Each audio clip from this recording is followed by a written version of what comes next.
They say marriages don't break overnight. They crumble quietly, piece by piece, until one day you wake up and realize the person sleeping beside you feels like a stranger. That's exactly how it happened for me and Ian. When I first met him, he was everything I thought I wanted. Charming, calm, the kind of man who made silence feel comfortable. We met at a friend's engagement, both helping with decorations. He spilled paint on his shirt trying to help me hang fairy lights, and we ended up laughing for an hour straight. I remember thinking, if I can laugh this freely with someone, maybe he's the one. 2 years later, we got married in a small ceremony, surrounded by people who thought we were perfect for each other.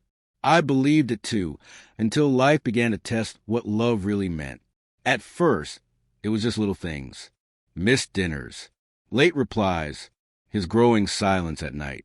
When I asked if something was wrong, he'd smile faintly and say, "Just tired." But tired started turning into distant. His laughter faded, replaced by sighs and empty glances. I told myself it was work pressure. He had recently started a new project, spending long hours at the office. I tried to be understanding, tried to fill the silence with patience. But even patience has limits when you feel invisible in your own marriage. I started keeping a journal, not because I wanted to write, but because I needed somewhere to put all the words he wouldn't listen to. Today he came home late again. He forgot our anniversary. He didn't look at me when I wore the dress he once said he loved. Every page became a mirror of my loneliness. One evening, I decided to surprise him at work. I baked his favorite cake, Black Forest, and showed up with a smile I hadn't felt in weeks. The receptionist looked confused when I asked for his cabin. "Ma'am, Mr. Ian left an hour ago," she said politely. My heart skipped.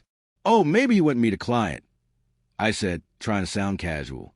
But the uncertainty followed me all the way home. When he walked in later that night, his shirt was slightly crumpled, and his perfume smelled different, floral, feminine almost. I told myself not to jump to conclusions. Don't ruin what's still left of us, I whispered to myself. We ate dinner in silence. The ticking clock between us felt louder than the cutlery. Days turned into weeks, and I started noticing patterns, the way his phone always faced down, how he'd step out to take calls, how he started caring more about how he looked before leaving for work. I knew the signs. I just didn't want to believe them. Then one night, while he was in the shower, his phone buzzed. A message preview flashed across the screen. "Same time tomorrow? Last night felt amazing, red heart. S." I froze. My hands trembled as if holding something toxic.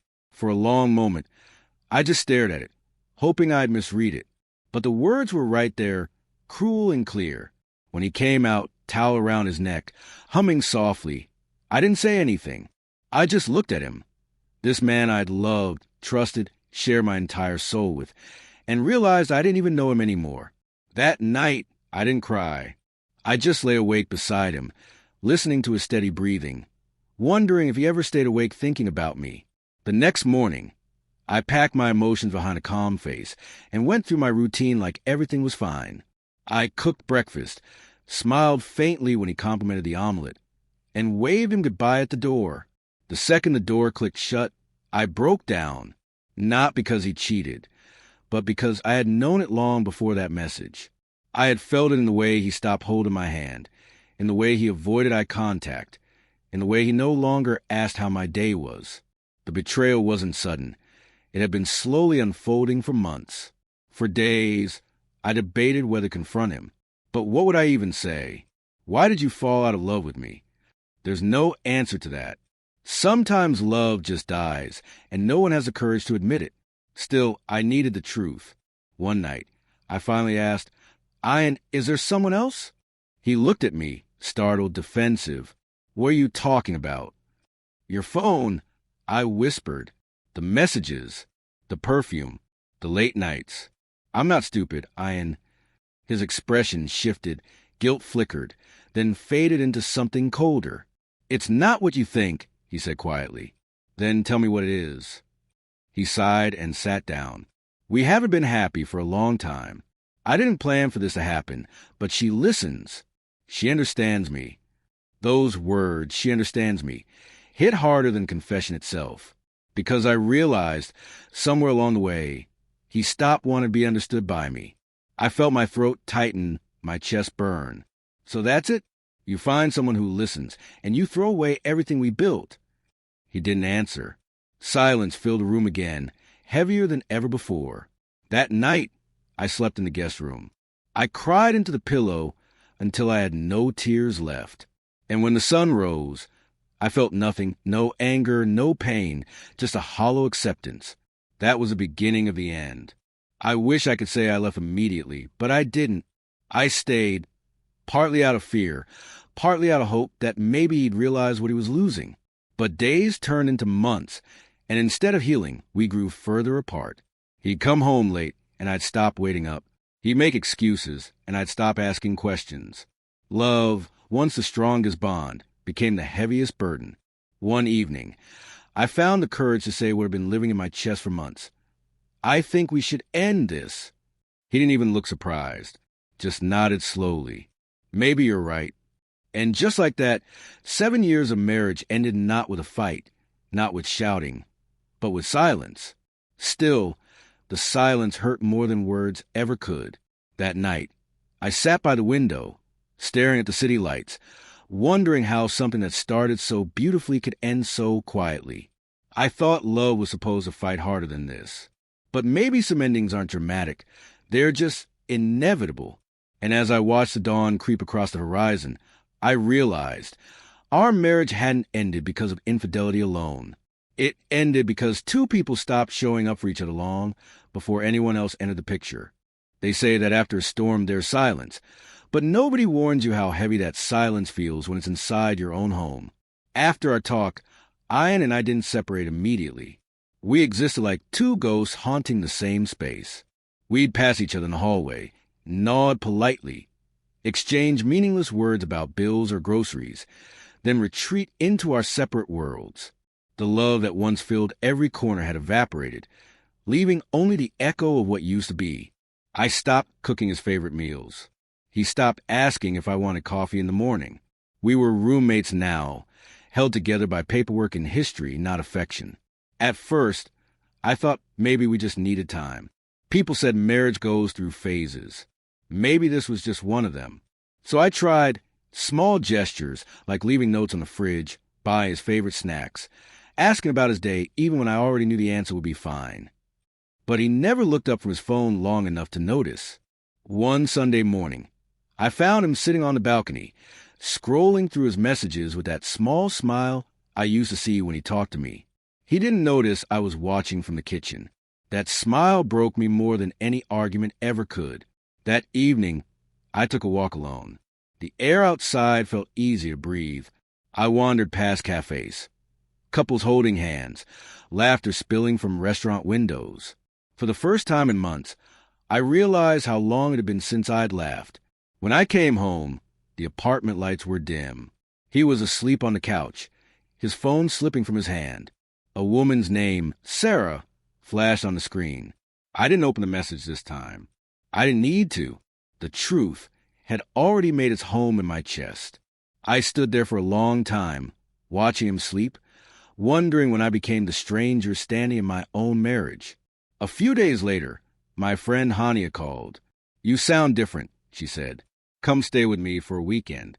You need space." I almost refused. The thought of leaving, even temporarily, felt like admitting defeat. But that night, Ian came home past midnight, reeking of perfume that wasn't mine. He didn't notice me sitting on the couch. The next morning, I packed a small bag and left without telling him. At Hania's apartment, everything felt warm and alive. The smell of fresh coffee, music playing softly, laughter that didn't hurt. For 2 days, I let myself forget. We went shopping, watched movies, cooked at 2 a.m. It felt like pressing pause on my life. On Sunday, when I returned home, the apartment felt colder than ever. Ian was in the kitchen, startled when he saw me. "You left without saying anything," he said flatly. I shrugged. "Would you have noticed if I had?" His jaw tightened. "That's not fair. Neither is pretending we're okay." For the first time in months, anger flickered in his eyes. You think I wanted this? You think I meant for things to fall apart. I don't know what you wanted anymore, I said quietly, but I know what I don't, to keep living like this. He turned away. Maybe it's better if I move out for a while. His words should have hurt, but they didn't. They sounded like relief. That evening, he packed a few clothes into a suitcase. I watched silently from the doorway. When he was done, he looked around the apartment. Our wedding photos still hanging on the wall, the couch where we had once spent lazy Sundays, the kitchen we'd painted together one summer. He hesitated, then said softly, I didn't mean to stop loving you, Mira. It just happened. I swallowed hard. That's the cruelest part, isn't it? How love just slips away without warning. He didn't reply. The door closed behind him, and for the first time in years, I was truly alone. The first few nights were unbearable. The silence was deafening, the bed too big. I kept expecting to hear his keys in the lock. But as days passed, I began to rediscover pieces of myself I'd forgotten. I started going for morning walks, joined a small art class, even picked up photography again. Sometimes healing starts quietly, not with fireworks, but with a whisper that says, you'll be okay. Still, every now and then, I'd catch myself checking my phone, wondering if he'd call. He never did. 2 months later, divorce papers arrived. I stared at the envelope for an hour before opening it. My hands didn't shake this time. I'd already grieved for marriage long before it ended on paper. I signed where I needed to and sent them back without a word. That night, I visited my parents for dinner. My mother noticed the ring missing from my finger, but didn't ask. She just held my hand across the table and said, sometimes endings are God's way of protecting what's left of you. I didn't cry, not because it didn't hurt, but because I was finally learning to live with the pain. A few weeks later, I ran into Ian at a cafe. He looked tired, older somehow. Sarah wasn't with him. He smiled weakly. Hey, I replied. We made small talk, weather, work, nothing real. Then he said quietly, I thought leaving would make things clearer, but it didn't. I met his eyes. Sometimes you only see what you lost when it's gone. He nodded. You deserve better than what I gave. Maybe he meant it. Maybe he didn't. But I realized it didn't matter anymore. I wasn't looking for closure. I'd already found it in the silence of the nights I survived without him. When I left the cafe, the air felt lighter. I walked down the street with no destination, just freedom. For the first time, the thought of us didn't ache. It simply existed, like an old photograph I no longer needed to hold on to. A month later, I moved into a smaller apartment. It had big windows and sunlight that spilled into every corner. On the first morning there, I made coffee for one, sat by the window, and smiled. Not because I was happy, but because I finally felt peace. Sometimes, marriages don't end in explosions. Sometimes, they fade quietly into memory, leaving behind lessons instead of love. Ours ended not because we hated each other, but because we stopped fighting for what we once believed in. And maybe that's the saddest truth of all, that love doesn't always die from betrayal. Sometimes it dies from neglect. It's strange how life goes on even after your world falls apart. People still laugh, buses still run, the sun still rises, as if nothing happened. And in between those ordinary days, you slowly learn to live again. After the divorce, I told myself I was fine. I went to work, smiled when people asked how I was doing, and pretended that I'd moved on. But healing isn't a straight line, it's a circle. Some days you feel strong, and on others, you're right back in the place you swore you left behind. I remember one night vividly. I was scrolling through old photos, not intentionally, just cleaning up my gallery, and there it was, our wedding picture. Me in that ivory dress, him in his navy blue suit, both of us smiling like the world belonged to us. I stared at it for a long time before deleting it. My hands shook, not from sadness, but from realization. The woman in that picture didn't exist anymore. The next morning, I made a promise to myself, no more looking back. So I started small. I redecorated my new apartment, replaced old furniture, repainted the walls light beige. My color, not ours. I bought a small plant for my desk, and named it Hope. Every morning, I'd water it before work, reminding myself that healing, like plants, takes time and care. One afternoon at work, I met someone new, not romantically, just humanly. His name was Samir.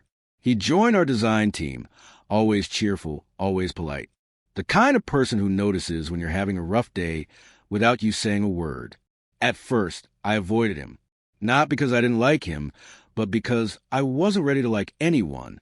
But he was patient, offering me coffee during long hours, sharing funny stories about his dog, making the office feel a little less heavy. One evening, as we were packing up, he said, "You ever notice how sunsets look different when you're finally at peace?" I smiled. "I'm not there yet."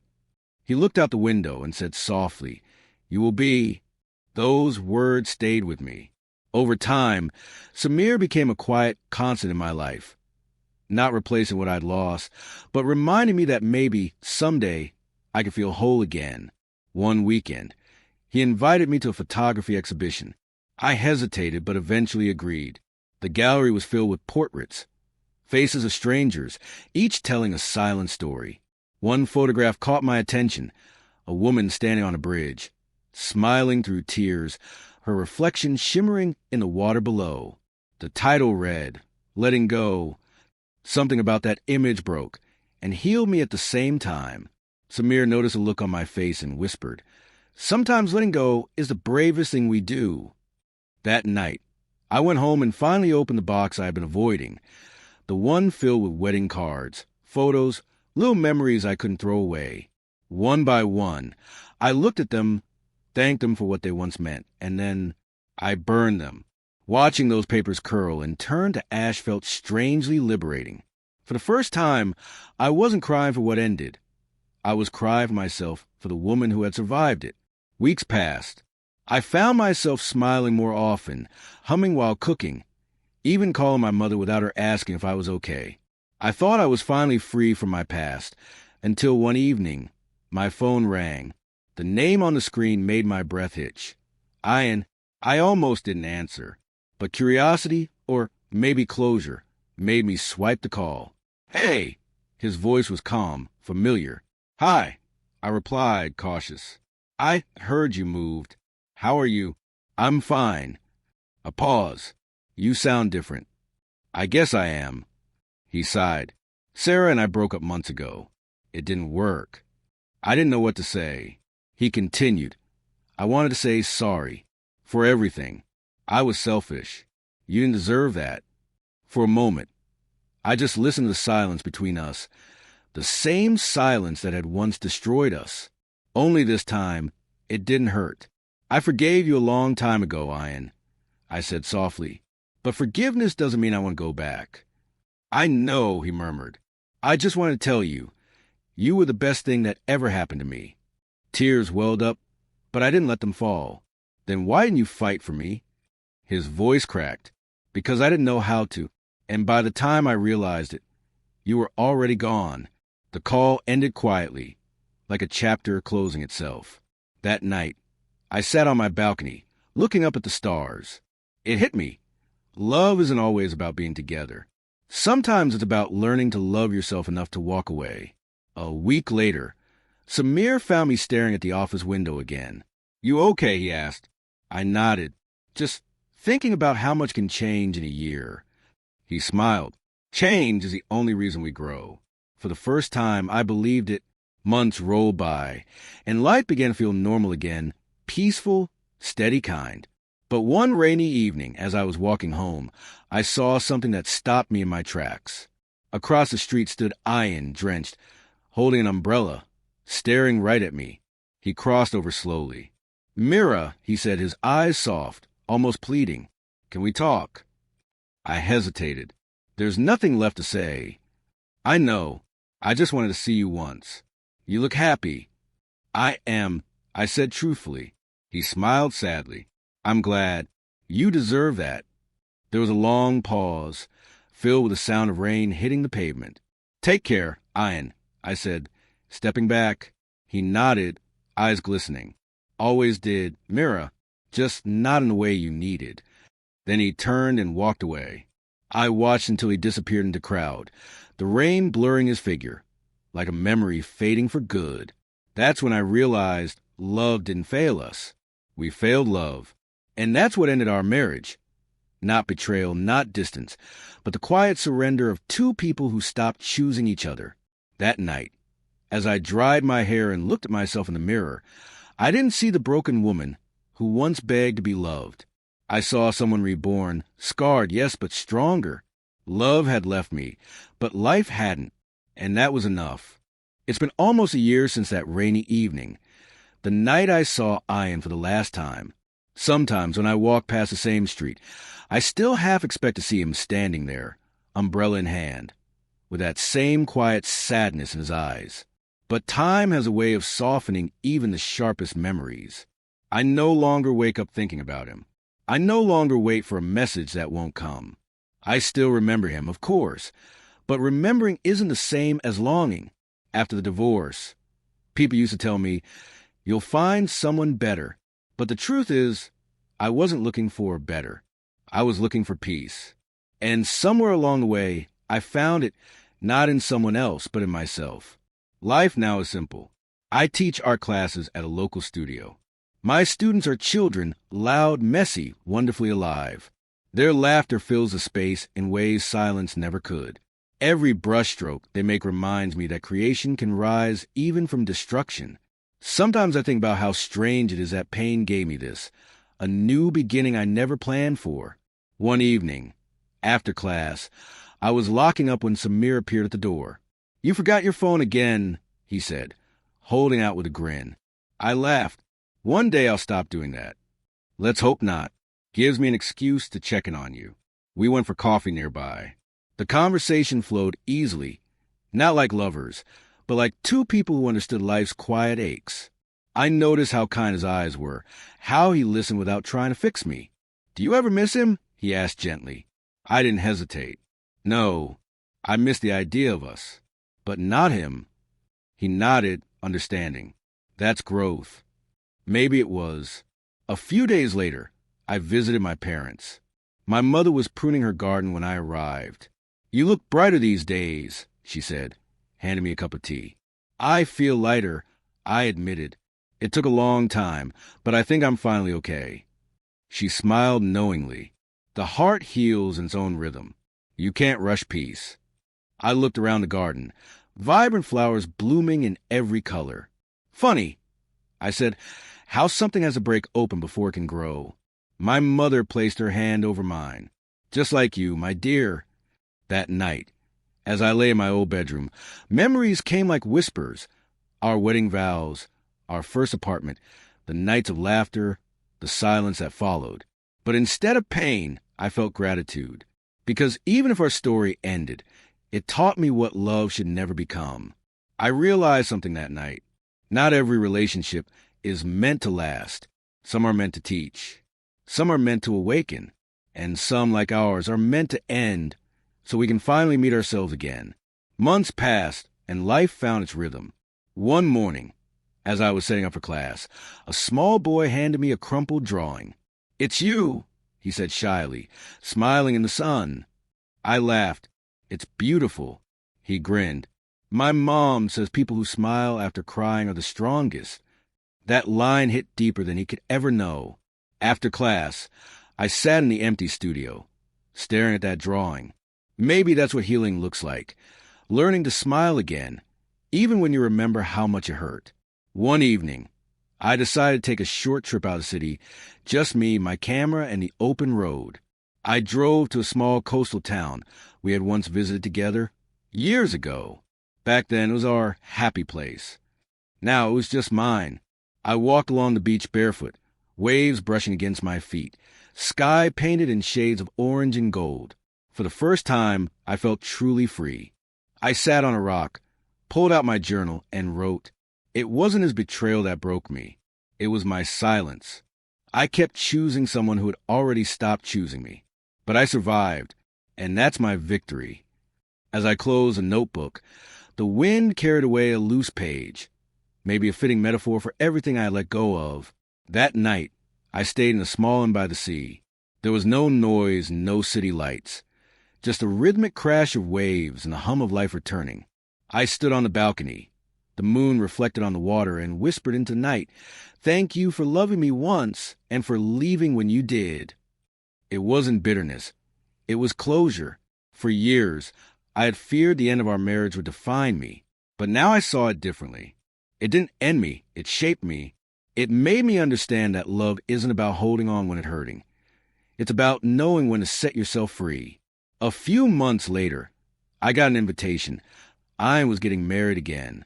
I stared at the message for a long moment, then smiled softly. There was no anger left, only quiet acceptance. I didn't go to the wedding. Instead, I went to the beach again. I sat in the same spot where I'd once written in my journal and whispered, "I hope you found what you were looking for." And as I watched the waves crash and recede, I realized I had found what I was looking for too: peace. Now, when people ask me, "What ended your marriage?" I don't talk about infidelity or lies. I simply say, it ended when we stopped choosing each other, when comfort replaced effort, when silence became easier than honesty. And then with a faint smile, I add, but sometimes the end of one love is the beginning of loving yourself. Because that's what it truly was. Not a tragedy, but a transformation. As I finish writing this story tonight, the rain begins to fall outside, soft, familiar, almost comforting. I close the window, make a cup of tea, and light a candle. My home feels warm, my heart feels quiet. And for the first time in years, the silence isn't empty. It's peaceful. That's how I know the healing is complete.